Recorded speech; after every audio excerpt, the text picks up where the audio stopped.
Usually pawns which are isolated or not connected, like in this case, there's a file in between them.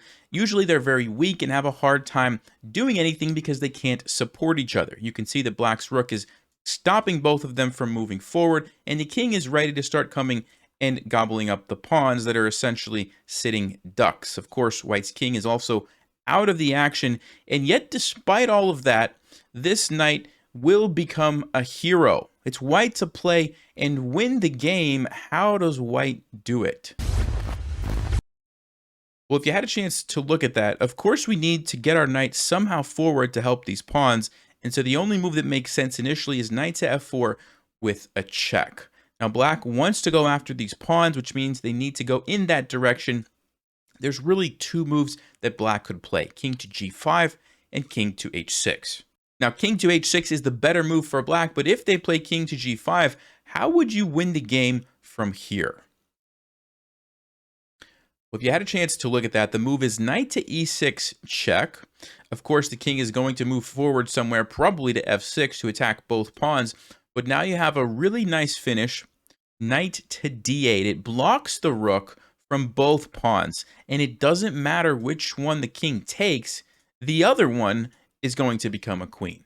All right, even in this example here, if you take this one, either way, white gets the queen and there's no way for black to stop it.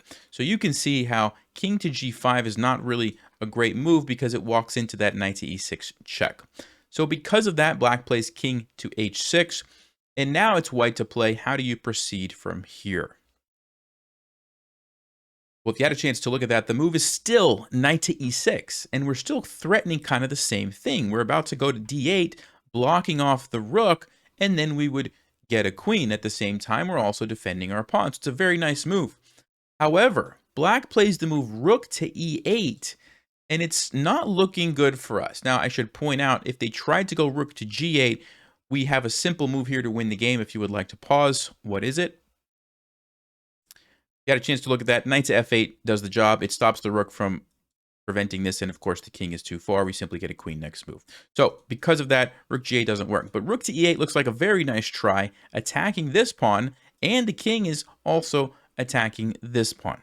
Looks like if we try our same trick of knight to f8, black's going to simply take this pawn. This is blockaded, and we're probably going to lose. Maybe we can hold on for a draw if we know how to do that with the knight, but it's not looking good. So with that in mind, what should we play here as white to win the game? Well, if you had a chance to look at that, the move is the amazing pawn sacrifice. Actually, it's a queen sacrifice because we push the pawn, get a queen, and sacrifice it. Why do we do that? What is our follow-up? If you had a chance to look at that, the move is knight to f8, blocking off the rook. There's no way that black can stop us from getting a queen. And it looks like we win, except for the fact that black plays an incredible move here. Rook to g5. What should we play as white? Well, hopefully you didn't say promote the pawn to a queen, because if you said that, you fell exactly into black's trap of rook to e5, forking your king and queen. And when you take it, this is a stalemate, friends, and it is an incredible stalemate. Look at this stalemate. Like, the queen and the knight, the king is not in check but can't move. The game is a draw. That's exactly what black was hoping for. So if we can't get the queen, what can we do? White to play and win.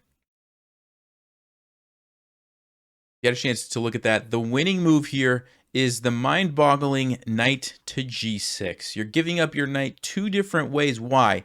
Because this one move solves all your problems. First of all, black was threatening to go here, forking your king and your pawn. You're taking that away when you play knight to g6. Also, you're blocking the rook from coming down here and stopping the pawn like this. Oh, and also by sacrificing the knight, you don't have to worry about getting a stalemate anymore, so now you can safely get your queen.